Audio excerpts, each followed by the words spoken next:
My name is Karyl Powell-Booth, and I am the Research Fellow for the Non-Entry Research Center, Jamaica. Today, I'm happy to share with you a couple tips on being a successful early career researcher. And let's start off by talking about the term early career researcher. What exactly does that mean? Well, first of all, the term early career researcher, called ECR for short, otherwise known as early stage researcher or ESR, really includes a diverse group of individuals. Those persons might either be pursuing a PhD, have just completed their PhD, so they're considered postdocs, or they have transitioned to become independent researchers. And I fall in the category of being a postdoc. I successfully defended my thesis in May of this year and have completed my PhD. And so I'm right there at the point where I'm now a postdoc. So it's important for us to just put things into perspective. And I thought I would share with you a concept or the perspective of Laudel and Glacier, who in 2008, they argued that really an early career researcher really is not just developing one career, but actually three careers simultaneously. So first of all, there is the cognitive career, and they refer to that which involves the development of your research trail. That's the cognitive career.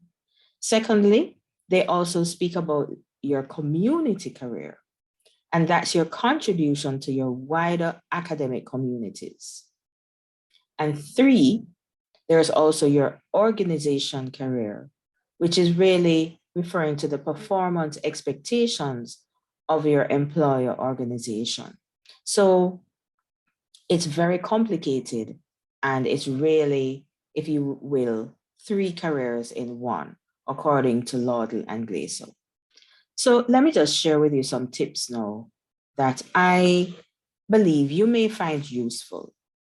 First of all, I would say, as you embark on a career in research, find an area that you're passionate about and then pursue your research interests. It makes no sense to simply go after a position or to do a PhD or do a research fellowship in an area where you really are not passionate about, because inevitably you're going to come upon some challenges, some hurdles. And if this is not something that you're passionate about, it then becomes easier to throw in the towel and to not pursue that area anymore. On the other hand, when you're really passionate about what you're doing, then when you come upon those obstacles, those challenges, you will go back and remind yourself of why it is that you're doing what you're doing. And that passion that you have will keep you going. So find an area that you're passionate about. Another important tip I think is important for you to know is that a career in research is not easy. Let nobody tell you otherwise. Research is not easy, especially the first part. So the early days. So as early career researchers, this is the time when it's most difficult. It takes a lot of getting used to. And this includes being able to balance several different roles that you will play, because you're not only an ECR, but you're also a family member, perhaps a wife or a husband or a spouse, perhaps a mother, perhaps a father, or a child who's taking care of parents or grandparents or other family members who are ill. In my case, that was the case for several years. you're also maybe teaching as well and also studying. So it's a lot of different roles that you're juggling. So don't expect it to be a bed of roses. Many times you will find it frustrating, terribly frustrating, even overwhelming at times, and it can be extremely stressful. But I'm not trying to frighten you away. I just want you to be aware from the get-go of what you possibly could be getting into or what you have already gotten into. But these might be the early days. And if it's not, and you're even a postdoc or beyond, then you know exactly what I'm talking about. Time management is also important, very, very, very important. Because you're juggling several different roles, and because research is so complicated and has several different moving parts, then it's really important for you to manage your time well. One of the things that I found very useful is that I acquired some skills in project management that were second to none.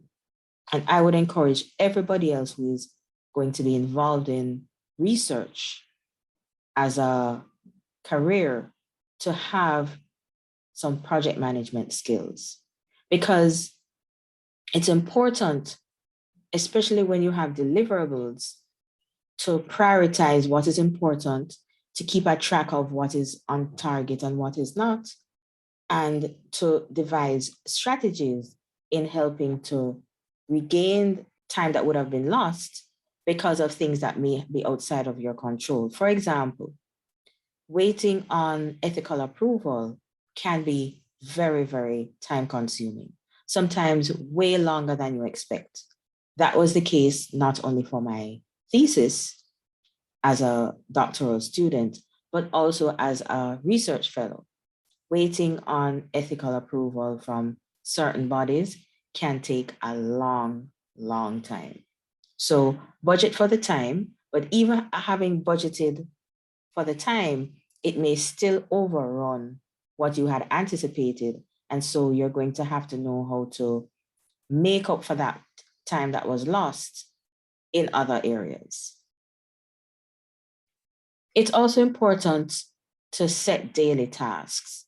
So I find that at the end of each day, I project those things that I would like to accomplish for the next day, and I make a note of them. And I try to be realistic. At first, having not had the experience that I now have, I used to be very unrealistic about what I would be able to, or I thought I would be able to accomplish within a working day. But as time goes on, you recognize those tasks that you're able to do and the time that you should give to them. Nevertheless, setting daily tasks is key. And you get a sense of fulfillment when you're able to tick off at the end of the day those things that you have accomplished. Some of the times you're going to find that you're ahead of schedule, and other times, unfortunately, you're going to be behind. But don't get daunted by that, because there will be times when you're going to be finding that you're going to be accomplishing much more than you had anticipated. And there are times when you're not going to be as productive as you would have wanted to be. It's also very important to ensure that you not become distracted with social media. And I'll expand on that a little bit. While it is important for you to be engaged in social media, but ensure that you don't spend too much of your time checking mail, going on to the different platforms, and becoming carried away with it. Because as you are aware, sometimes when you do this, especially in the morning time, you can get so carried away that you will recognize that several hours have passed and all you really intended to do was just check one thing, but then you went down a trail that you never anticipated, and you find that you have wasted quite a lot of time. So I would recommend check your mail, especially at specific times of the day, perhaps in the morning time and in the evening, or perhaps 3 times a day. But what I have found that has worked for me is that if I check the mail at specific times of the day, then I don't get as distracted as I would have if I just had my email client open. And every time a mail notification comes in, I stop what I'm doing, I break my concentration, and I go and check that mail. So find something that works for you, your routine, in terms of when you check your mail and check your social media. I have also found a little app that has really worked very well for me. It's called the Pomodoro Act. And Pomodoro is a concept that really came out of Italy.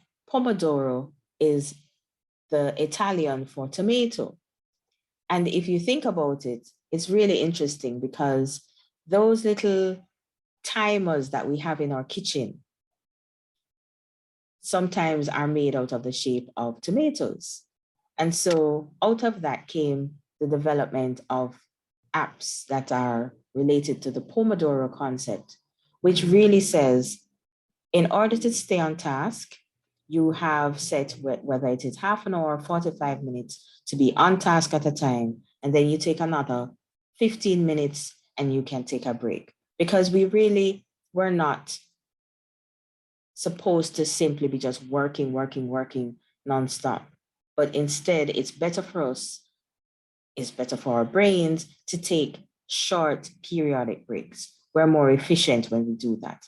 And then at the end of several Pomodoros, maybe 3 or 4, then we can take a longer time as a break. For example, we can take an hour break, perhaps for lunch, or just to do some other activity.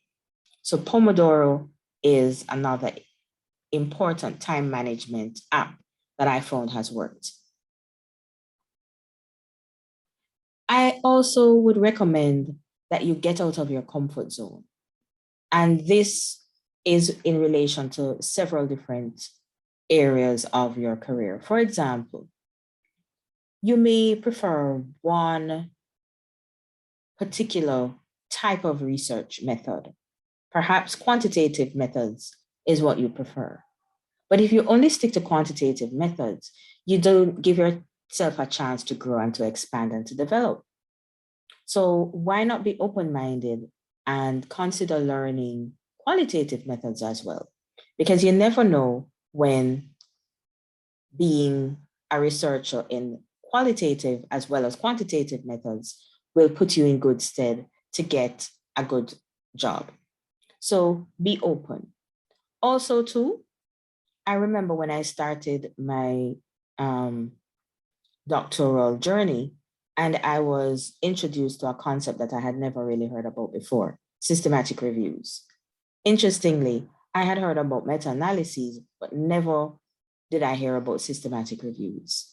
And again, this was outside of my comfort zone, but I took on the challenge, I embraced it, I ensured that I went to several different training sessions, and I really immersed myself into what systematic reviews were all about. And it turned out that one of my studies for my thesis was actually a systematic review. Interestingly, too, having had those skills, I also was able to lean on them and to draw on them for the research fellowship, because we also had to conduct metasynthesis. So it was really useful that I had been flexible. I got out of my comfort zone and I actually allowed myself to learn about systematic reviews. Another area in which we can get out of our comfort zones is for those of us who are perhaps reserved or shy, and we don't like to talk in large crowds, large audiences. Again, that's another area in which you can get out of your comfort zone. And that only comes with practice. So get accustomed to perhaps just sharing in a small group, maybe your research team or among your lab mates. Share your thoughts, have journal clubs. I found that to be useful as well. And also, eventually, you can expand your sphere by also presenting at conferences and even in the media. And as I said, over time, these will come more sharpened with practice. So ensure that you take the opportunity to present at various conferences. And there are specific conferences that you can find that are primarily geared towards early career researchers. So you usually feel a little more comfortable there because you're presenting just among your peers, and there's usually a much more friendly and relaxed atmosphere, but yet still it is an academic one. And so I would recommend that you do that. And as I said, practice makes perfect. And so over time, you're going to realize that you become more and more comfortable with your presentation. Another important point to be made is that an important part of your career as a researcher is having publications. And so before you get to the stage of publication, I would recommend that you read. Read lots of journal articles, read research reports, read even outside of your particular area of interest, just to get acquainted with how persons express themselves in academia, how research is conducted, different methodologies, and so forth. And you will get a lot of tips as to how to express yourself and also how to conduct research when your time comes around. And connected to that is write. You can't do too much writing. And the writing can be at different levels. I would recommend, for example, to do blogs if you can. And also to write privately for yourself as well. Don't be afraid to write privately. In other words, just when ideas come to your mind, perhaps having read a journal article, just jot down the thoughts that come to mind. This is not for anybody else's viewing, it's just for you. But you will find that the art of writing, again, with practice, can be sharpened. And so you write your own personal drafts of documents. It's for nobody else's viewing, but that will help to help the creative juices to flow. And also, too, you're actually utilizing your writing skills. And then over time, you can improve on those drafts until it becomes a draft that you feel you want to share with perhaps your supervisor or your peers. And at that point now, you can do so. Eventually, you will recognize that you have something of a manuscript and you can submit it to a journal. And that journal can be, a journal of your choice. Another important tip that I think you should know is don't be afraid to ask for help. It doesn't mean that you don't know what you're about. You may just need help in several different areas. And I have found that asking for help really opens doors that I never anticipated. So ask for help from your peers, from your supervisors, from, just about anywhere you think you need help, from stakeholders who may be in an area related to the field in which you're conducting research. Ask for help. Many times when you ask for help, more often than not, persons are willing to help you. Another important tip that I would share with you is to expect the unexpected. This can't be emphasized too much. Expect the unexpected. When we embarked on this research project in the Non-Injury Research Center, Jamaica, none of us could have anticipated that we would not have been able to complete everything that we had set out to do within the 4 years. None of us would have anticipated one of the most important components, that of the intervention. We would not have been able to roll it out as we would have liked, simply because a pandemic called COVID-19 came about. There were points when we became very discouraged, but we had to pick ourselves up and realize that this was inevitable. It was outside of our control, and we simply had to work around it as best as possible. So, tip: expect the unexpected. Another important tip I would recommend is that you have a good support group around you. I certainly did when I was doing my PhD, and also the team that I worked with for the non-entry project was really very supportive. So have peers within and outside your research team. That's important. And having persons who are in academia at your level really helps, I find, to just have a listening ear. In addition to that, there were times when we went out together. We would have dinner together or lunch together or just hang out together. And this was really encouraging and supportive, as we were able to bond outside of just the office setting. We were also, because of that, able to bounce ideas off each other, to provide emotional support, and to give as well as to receive advice.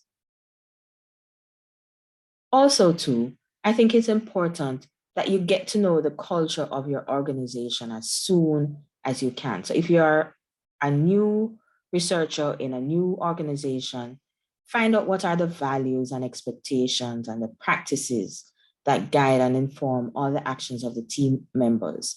Because you see, a cohesive team is a productive team. And boy, did I find that to be true. Among my team at the Non-Entry Research Center, Jamaica, we had a cohesive team. And so we were able to get a lot accomplished within the time. Also, too, always give of your best. And if you find that you're not giving of your best, you need to stop, take some time off, and I'll talk about that some more and come again. But anytime you find that you're you're a little below what your best is, I would recommend stop and take some time off. I alluded to this other point that I'm about to make earlier, in that you should be willing to give back to the community. So you're going to be conducting research, or you have conducted research, but you might find that your community members have some areas of need or some deficits that you may be able to help either yourself or to point them in the direction where they can get assistance. So don't divorce yourself from the community where you're conducting the research. For example, I remember in one instance, we came across a school that indicated that one of their small offices for one member of staff was in need of repair. And we decided as a team, one of the team members came up with the idea and pitched it to us, and we all came on board, where we were able to solicit donations from the private sector. They were able to donate the materials, and we also were able to find workmen to do the repairs for the office at that school. And they were very, very happy that, this was done by us. And so it was a win-win for everybody. And guess what? I'm sure that the next time that we want to conduct research there, when we approach them, most likely they'll be willing to accommodate us, because there is a symbiotic relationship that we have established with them. So be willing to give back to the community. Having said all of that, I would also encourage you to enjoy the ride, the good, the bad, and the in-between. You see, although research can be complicated, it can be challenging, it can be frustrating, it can be stressful, it's also very, very rewarding. And so just enjoy the ride. Everything that happens, try to find the good in it or to just enjoy it. And this also points to another critical point. Self-care is very, very, very important. You have to take care of yourself. As a researcher, whatever you're going to be doing, no matter what the topic is, research can be very stressful. It can take a toll on our emotional, our mental well-being, as well as our physical well-being, because there are times when we're going to have to spend extra long hours, either in the field or in the office, doing analyses or writing or something of that nature. So we have to take time off for ourselves, where we are going to be treating ourselves, doing something for ourselves to pamper ourselves. This might include a spa day.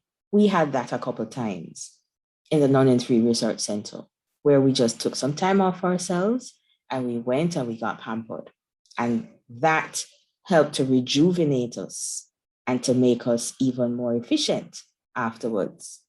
Or your thing might be gardening or music or just taking frequent breaks out in nature, going out of town, to the park, perhaps, to the beach, to the river, going hiking in the mountains, whatever it is that you find interesting, just take some time off and do it. So it's important to take frequent breaks in order to avoid burnout, because burnout is possible. Whether you're doing a PhD or you're a postdoc, or you're or you have transitioned into becoming an independent researcher, it is very possible to experience burnout. And even more than that, sometimes if we don't pay attention and we don't take frequent breaks and we don't take care of ourselves, we can actually, unfortunately, develop physical or psychological illnesses as well. So it's very important to take frequent breaks. So